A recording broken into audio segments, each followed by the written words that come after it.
9 fakta ilmiah mengenai warna pada ikan cana maru, baik yellow maru maupun red maru, termasuk beberapa jenis ikan cana lainnya. Kulit ikan biasanya berwarna putih atau transparan, tapi warna sebenarnya yang kita lihat ditentukan oleh kromatofor, sel-sel khusus yang mengandung pigmen. Bentuk, struktur, dan letak kromatofor sangat penting dalam menentukan pantulan dan pembiasan cahaya, sehingga memengaruhi warna kulit.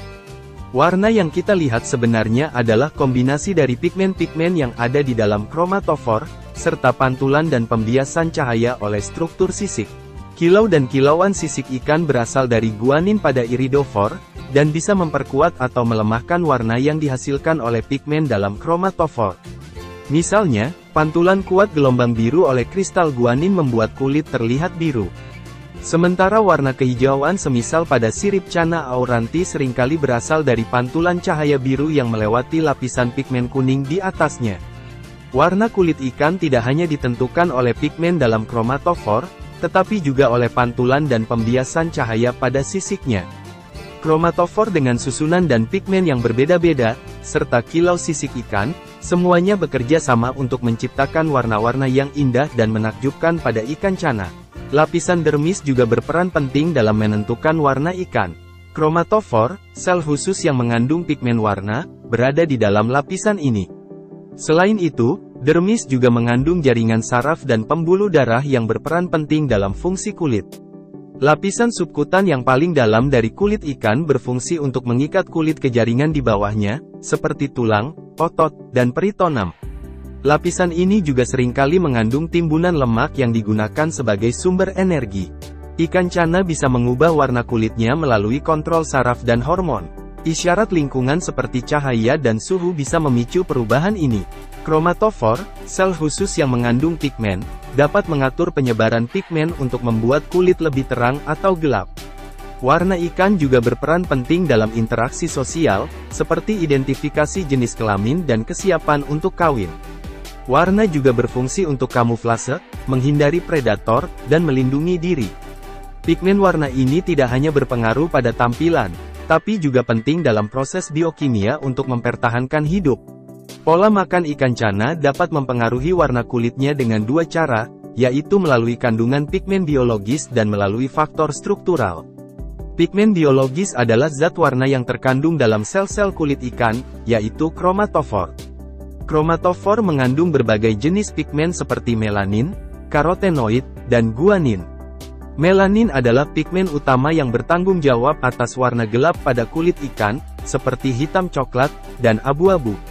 Karotenoid adalah pigmen yang menghasilkan berbagai warna seperti kuning, oranye, dan merah. Guanin adalah pigmen yang menghasilkan warna iridesen dan metalik. Pola makan ikan dapat mempengaruhi kandungan pigmen biologis dalam kulitnya. Ikan yang mengonsumsi makanan yang kaya akan pigmen biologis seperti kepiting, udang, dan krustasea, akan memiliki warna kulit yang lebih cerah dan beragam. Selain kandungan pigmen biologis, pola makan ikan juga dapat mempengaruhi warna kulitnya melalui faktor struktural. Faktor struktural ini meliputi bentuk, ukuran, dan distribusi kromatofor. Bentuk dan ukuran kromatofor dapat mempengaruhi intensitas warna kulit ikan. Kromatofor yang berukuran besar dan berbentuk bulat akan menghasilkan warna yang lebih cerah dan intens.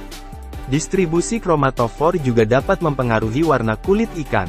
Kromatofor yang terdistribusi secara merata akan menghasilkan warna yang lebih merata. Ikan cana adalah contoh ikan yang warna kulitnya dipengaruhi oleh pola makannya. Cana maru yang mengonsumsi makanan yang kaya akan karotenoid, seperti udang atau krustase kecil, akan memiliki warna kulit yang merah cerah. Karena warna kulit ikan cana sangat bergantung pada pigmen yang dikonsumsi, kiper menginginkan cara yang pasti untuk menghasilkan warna yang bagus dan awet pada ikan mereka. Penambahan pigmen karotenoid buatan ke makanan ikan cana bertujuan untuk membuat warna ikan lebih stabil dan tidak mudah pudar. Ikan yang ditangkap dari alam biasanya warnanya tidak bisa diprediksi karena tergantung pada apa yang mereka makan di lingkungan alaminya. Contoh pigmen karotenoid yang digunakan untuk mewarnai ikan cana adalah astaxanthin. Jenis bahan makanan yang digunakan untuk membuat pakan ikan dapat mempengaruhi seberapa baik ikan menyerap pigmen tertentu. Sejumlah penelitian menyebutkan jika ada kemungkinan hubungan antara tingkat keasaman atau kebasahan pakan dengan penyerapan pigmen. Dalam beberapa kasus, pakan dengan keseimbangan asam basa yang baik bisa meningkatkan penyerapan pigmen. Pigmen xanthophyll khususnya astaxanthin, dapat diperoleh dari bahan alami dan buatan. Ada berbagai sumber bahan alami yang tersedia, seperti dalam bentuk bubuk atau minyak. Meskipun banyak yang khawatir tentang keamanan pigmen sintetis, pigmen tersebut sebenarnya sudah disetujui FDA untuk digunakan dalam makanan, obat-obatan, dan kosmetik. Pigmen ini biasanya terkandung dalam jumlah tertinggi dalam minyak yang diekstrak dari hewan dan tumbuhan. Namun, pigmen ini mudah rusak oleh panas dan oksigen, sehingga cara pengolahan dan ekstraksi sangat penting untuk menjaga jumlah dan bioavailabilitasnya. Meskipun banyak yang membeli pakan komersial, Anda juga dapat membuat pakan sendiri di rumah. Konsentrasi pigmen yang ditambahkan tergantung pada apakah pigmen itu berasal dari sumber alami atau sintetis. Biasanya, konsentrasi pigmen dalam pakan sekitar 300 mg per kilogram pakan kering. Meski belum banyak penelitian tentang pewarnaan dan pigmentasi ikan hias, terbukti bahwa pemberian pigmen yang tepat pada konsentrasi yang sesuai dapat meningkatkan warna ikan dan menghasilkan kualitas ikan hias yang setara atau bahkan lebih baik dari ikan liar. Selain pewarna, astaxanthin juga merupakan antioksidan kuat yang melindungi ikan dan krustasea dari kerusakan oksidasi akibat cahaya dan faktor lainnya, dan memperkuat sistem kekebalan tubuhnya. Sederhananya, ikan cana muda biasanya memiliki warna yang lebih kusam dan pola yang kurang jelas karena kandungan pigmen dalam tubuhnya masih rendah. Seiring dengan pertumbuhannya, kandungan pigmen dalam tubuh ikan cana akan meningkat sehingga warna dan pola ikan cana akan menjadi lebih cerah. Ikan cana yang telah matang secara seksual biasanya memiliki warna yang lebih cerah dan pola yang lebih jelas daripada ikan cana yang belum matang secara seksual. Hal ini karena ikan cana yang telah matang secara seksual akan menggunakan warna dan polanya untuk menarik perhatian pasangannya. Lingkungan juga dapat mempengaruhi perubahan warna pada ikan cana. Ikan cana yang hidup di lingkungan yang gelap biasanya memiliki warna yang lebih gelap daripada ikan cana yang hidup di lingkungan yang terang. Hal ini karena ikan cana menggunakan warnanya untuk menyesuaikan diri dengan lingkungannya. Pola makan juga dapat mempengaruhi perubahan warna pada ikan cana. Ikan cana yang mengonsumsi makanan yang kaya akan pigmen biologis seperti karotenoid, akan memiliki warna yang lebih cerah. Hal ini karena karotenoid adalah pigmen yang dapat memberi warna pada ikan cana. Jadi di sini, kita akan mengulas satu persatu sumber pakan apa saja yang mengandung senyawa astaxanthin, yang dapat digunakan untuk membantu proses pigmentasi cana maru. Yang pertama dan sudah banyak diketahui oleh para kiper maru adalah udang. Namun tentunya setiap jenis udang memiliki kandungan yang berbeda. Semisal udang faname yang memiliki kandungan astaxanthin sekitar 250 hingga 300 ppm. Jumlah ini, 10 kali lebih besar dibanding udang rebon. Jika menggunakan udang sebagai pakan cana maru, pastikan Anda memilih ukuran yang pas sehingga maru Anda dapat memakan udang secara utuh. Jangan mengupas atau membuang kepala udang, karena karapas dan kepala udang terdapat senyawa astaxanthin yang berkonsentrasi cukup tinggi. Jika menggunakan udang, cukup buang bagian tajam di bagian kepala dan ekornya. Yang kedua adalah minyak krill. Minyak krill berasal dari krill Euphausia superba, yakni biota laut sejenis udang yang sangat kecil dan terdapat di laut dalam Antartika. Udang kecil ini berwujud transparan dengan rona berwarna merah. Antarctic krill atau krustasea kecil ini hidup di Samudera Antartika, yang dianggap paling bersih dan murni, dan jauh dari polusi atau kerusakan alam sehingga dianggap sebagai sumber asam lemak yang sangat baik. Selain astaxanthin, Antarctic krill oil juga mengandung fosfolipid yang cukup tinggi. Dikutip dari berbagai sumber, minyak krill memiliki astaxanthin 1200 hingga 1400 ppm, sekitar 6 kali lebih banyak dari udang faname. Saat ini kami juga melakukan eksperimen menaikkan warna red maru dengan minyak krill. Anda dapat melihat update perkembangannya di beberapa video mendatang. Yang ketiga adalah salmon. Bukan rahasia lagi jika salmon adalah salah satu sumber pakan yang mengandung astaxanthin. Namun dengan kadar yang cukup kecil, yaitu berkisar 4 hingga 8 ppm. Setiap jenis salmon memiliki kandungan astaxanthin yang berbeda, tergantung jenisnya.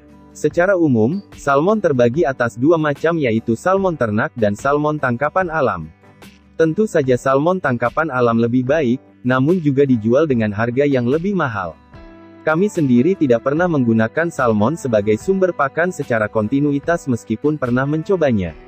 Bagi Anda yang pernah menjadikan salmon sebagai pakan maru, bagikan pengalaman Anda di kolom komentar agar kita dapat saling belajar. Yang keempat adalah ganggang Haematococcus fulvialis. Tak dapat dipungkiri jika saat ini ganggang ini dikenal sebagai penghasil astaxanthin terbaik di dunia yaitu sebesar 40.000 ppm, jumlah ini 10.000 kali lebih kuat dibandingkan ikan salmon. Ganggang ini banyak diekstrak dan dijadikan semacam astaxanthin sintetik semisal seperti produk Carophil Pink ataupun Lucantin Pink. Benda ini tentunya sudah tidak asing bagi Anda yang melakukan treatment warna cana maru. Kita juga sudah banyak membahas senyawa ini di video sebelumnya. Yang kelima adalah hamir ragi Pavia rhodozima. Benda ini juga sering dinamakan ekstrak ragi merah. Pavia rhodozima juga menghasilkan astaxanthin dalam jumlah yang cukup besar, sehingga banyak dimanfaatkan oleh manusia. Ragi Pavia ini kadang-kadang terlihat tumbuh di kulit pohon tertentu, sebagian lagi diproduksi pada laboratorium. Menurut penelitian, ragi Pavia alami mengandung astaxanthin berkisar 200 hingga 400 ppm, sementara ragi Pavia yang diatur secara genetik untuk penggunaan komersial dapat berisi astaxanthin hingga 8000 ppm. Pavia rhodozima ini juga diekstrak dan digunakan untuk membuat suplemen yang dikonsumsi oleh manusia. Bentuknya pun bermacam-macam, termasuk kapsul, minyak hingga bubuk yang ditambahkan selama pengolahan makanan, termasuk sebagai senyawa aditif yang dapat ditambahkan pada pakan ikan. Anda dapat menjumpai ragi ini yang dijual di toko online. Bila penasaran, Anda dapat mencobanya dan bagikan hasilnya kepada kami. Yang keenam adalah lobster. Lobster air tawar sangat mudah didapati di sungai-sungai. Bagi Anda yang suka berburu udang air tawar mungkin juga sering mendapatkan lobster ini. Sebuah penelitian yang bertujuan menentukan karakteristik antioksidan dari astaxanthin exoskeleton lobster air tawar menunjukkan, exoskeleton lobster air tawar memiliki kadar air sebanyak 51 hingga 52%, kadar abu sekitar 18%, dan protein sebesar 15 hingga 16%. Unsur kimia lainnya berupa kalsium, fosfor, natrium dan astaxanthin sekitar 60 ppm. Yang ketujuh adalah jenis kepiting. Pada dasarnya setiap hewan krustasea seperti udang atau kepiting memang memiliki kadar astaxanthin yang dapat membantu dalam mutasi warna cana maru Anda, ketika dijadikan bahan pakan. Dalam keadaan mentah, udang dan kepiting tidak berwarna merah seperti sumber astaxanthin lainnya. Pada udang terdapat semacam senyawa protein pelindung astaxanthin yang disebut krustasianin. Senyawa ini memiliki sifat yang tidak tahan panas. Sehingga saat bertemu suhu panas atau ketika krustasea ini dimasak, ikatan protein krustasianin akan terurai secara perlahan, sehingga pigmen astaxanthin terlepas. Akibatnya udang atau kepiting akan berubah menjadi kemerahan. Jika hendak menggunakan kepiting, Anda dapat memilih kepiting kecil dengan cangkang yang masih relatif lunak. Selain sebagai pigmen, astaxanthin ternyata juga memiliki manfaat lain untuk cana maru Anda. Banyak studi atau penelitian yang menyebutkan jika astaxanthin adalah senyawa antioksidan dan anti-stres yang sangat kuat dalam mendukung pertumbuhan dan kelangsungan hidup ikan. Di video ini kita akan mengulas cara memerahkan red maru, mulai dari cara yang paling umum seperti setting tank, pakan, cahaya, faktor air, serta yang paling mutakhir dan jarang diketahui banyak keeper yaitu counter shading. Apa itu counter shading? Simak hingga selesai. Materi ini kami kutip dari berbagai sumber. Bukan untuk mengedukasi, namun hanya sebatas teori bahan diskusi. Ikan cana red maru atau red marulioides hingga saat ini diketahui hanya ditemukan di Pulau Kalimantan. Ikan cana red maru hidup pada habitat air rawa gambut Provinsi Kalimantan Tengah, hingga Kalimantan Barat, dengan berbagai label yang diberikan oleh seller. Seperti cana red barito, cana red sampit, cana red sentarum, cana red pangkalan bun, cana red lempuyang, cana red seruyan dan lain sebagainya. Keistimewaan spesies cana red maru adalah memiliki sisik dasar berwarna merah eksotik ketika dewasa. Namun di dalam akuarium atau tank di rumah Anda, Bisa jadi warna ini tidak muncul dengan maksimal, termasuk ikan cana red maru yang Anda pelihara semenjak ukuran baby. Lantas apa saja yang harus kita pahami dan lakukan untuk memerahkan ikan cana red maru? Dimulai dari yang umum dan mungkin sudah Anda ketahui, yaitu usia. Jangan berharap jika ikan cana yang masih muda dapat berwarna merah cerah. Setidaknya dibutuhkan usia 1 tahun atau 1,5 tahun ke atas, ikan cana red maru baru mulai memunculkan warna sedikit kemerahan. Di bawah usia tersebut mungkin ikan masih berwarna hitam abu-abu, kuning pudar ataupun oranye pudar. Itu pun dengan syarat ikan dalam keadaan sehat, tidak stres berkepanjangan, dan memiliki mental yang baik. Ingatlah, menurut sejumlah catatan, ikan cana Marulioides dapat berusia belasan hingga 20 tahun.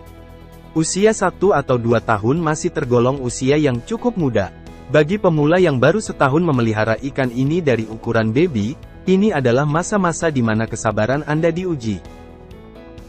Yang kedua adalah setting tank. Bila Anda bertanya, bagaimana membuat ikan cana menjadi bagus?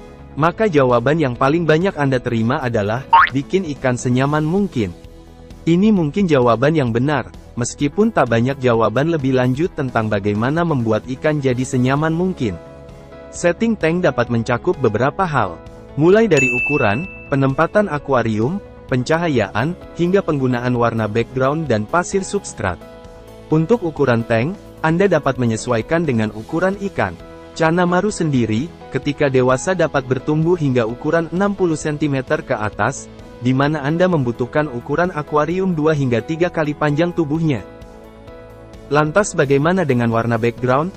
Sebuah jurnal berjudul, Fish Tank Color, An Overview, oleh Ewen McLean, menyebutkan, jika warna background pada tank yang berbeda juga memengaruhi kelangsungan hidup larva, tingkat kanibalisme, kesehatan ikan, dan bahkan tingkat agresinya. Dalam penelitiannya, Ewen McLean juga percaya jika kepekaan terhadap warna lingkungan tempat ikan dipelihara dapat mempengaruhi perilaku dan respons stres pada ikan. Termasuk warna tubuh ikan yang juga sangat dipengaruhi oleh warna latar belakang tanknya. Untuk cana red maru sendiri, belum ada penelitian yang secara spesifik menguji spesies ini sebagai objek. Jadi, Anda sendiri dapat mencoba 3 jenis warna background yang berbeda yaitu hitam, putih ataupun merah. Dari pengalaman kami sendiri, red maru yang sudah terbiasa dengan warna background tertentu semenjak baby, cenderung akan menggosong jika warna background diganti. Hal ini membuktikan jika warna background memang mempengaruhi melanosit stimulating hormone pada ikan. Sementara jika Anda memilih menggunakan background hitam pada akuarium indoor, pertimbangkan juga untuk menggunakan pencahayaan lampu yang tepat. Karena pengalaman kami menempatkan ikan indoor dengan background hitam tanpa lampu, penampilan warna ikan cenderung kurang memuaskan. Banyak para kiper yang memilih warna hitam sebagai background agar diperoleh warna cana tampil tajam dan kontras. Yang ketiga adalah kualitas air. Menurut Visipedia, cana Marulioides merupakan spesies yang hidup secara alami pada habitat rawa gambut pada suhu antara 20 hingga 25 derajat Celcius, dan pH di kisaran 4. Sementara untuk pemeliharaan dalam tank, suhu terbaik tentunya tidak melebihi 28 derajat Celcius untuk waktu yang lama. Untuk pH air dalam akuarium, bila Anda bisa menjaga kestabilannya antara 5 hingga 7,5 tentu sudah cukup baik. Sementara kandungan nitrat harus tetap di bawah 50 mg per liter, dan amonia dan nitrit mendekati 0. Untuk menjaga agar air tetap bersih dan tidak tercemar, penggantian bulanan sebesar 20% hingga 30% dari volume air bisa Anda lakukan. Namun salah satu prinsip dalam penggantian air, pedoman yang kita pegang adalah, penggantian sedikit tapi sering itu lebih baik, daripada penggantian banyak tapi jarang. Untuk kualitas air yang selalu terjaga, jangan ragu untuk menggunakan sistem filtrasi pada akuarium Anda. Baik menggunakan sistem pompa ataupun cara alami dengan menggunakan tanaman air. Kualitas air yang baik merupakan faktor fundamental untuk menciptakan kesehatan ikan, di samping faktor kecukupan nutrisi dalam pakan. Yang keempat adalah masalah mental. Tak dapat dipungkiri jika faktor mental ikan sangat mempengaruhi performa ikan cana. Namun bila kita menerapkan setting tank yang tepat seperti poin nomor 2 dan kualitas air yang baik seperti poin nomor 4, maka ikan akan lebih mudah adaptif, lebih mudah menguasai lingkungannya, hingga dengan sendirinya mental ikan akan naik, yang bisa dinilai dari perilakunya atau secara fisik dari warna matanya yang lebih cerah. Yang kelima adalah pakan. Sudah banyak kita bahas di video sebelumnya, jika ikan tidak dapat mensintesis warna merah atau kuning dalam tubuhnya secara de novo, pigmen-pigmen seperti eritrin yang menampilkan warna merah, atau xanthin yang menampilkan warna kuning, hanya bisa didapatkan dari asupan pakan. Kita tidak akan mengulas banyak tentang pakan ini. Simak video-video ini jika ingin tahu lebih detail mengenai pakan untuk menaikkan warna ikan cana. Kemudian yang termutakhir dan jarang diketahui oleh para kiper cana adalah konsep counter shading. Counter shading merujuk pada warna badan ikan di mana warna punggung akan menyerupai substrat atau dasaran sungai, sementara warna perut akan menyerupai warna langit atau permukaan air. Counter shading ini adalah satu bentuk mekanisme kamuflase ikan seperti cana dan banyak jenis ikan lainnya. Bila Anda jeli, Anda akan memperhatikan bagaimana warna punggung ikan cenderung lebih gelap dibanding warna bagian perut. Pada warna ikan cana maru, banyak kita jumpai di mana warna sisi badan cukup merah cerah, sementara warna perut masih tampak pudar atau keputihan. Dengan memahami konsep ini, maka ada cara alternatif baru yang bisa Anda terapkan untuk mewarnai bagian perut ikan cana red maru, yaitu menggunakan penutup akuarium berwarna merah. Hal ini cocok dilakukan apalagi jika Anda menggunakan air bening. Sekali lagi, apa yang kami sampaikan adalah teori ilmiah yang coba kami terapkan. Namun tidak bertujuan untuk mengedukasi. Kami justru berharap Anda yang menyimak video ini juga melakukan eksperimen serupa, dan membagikan hasilnya agar kita dapat saling belajar.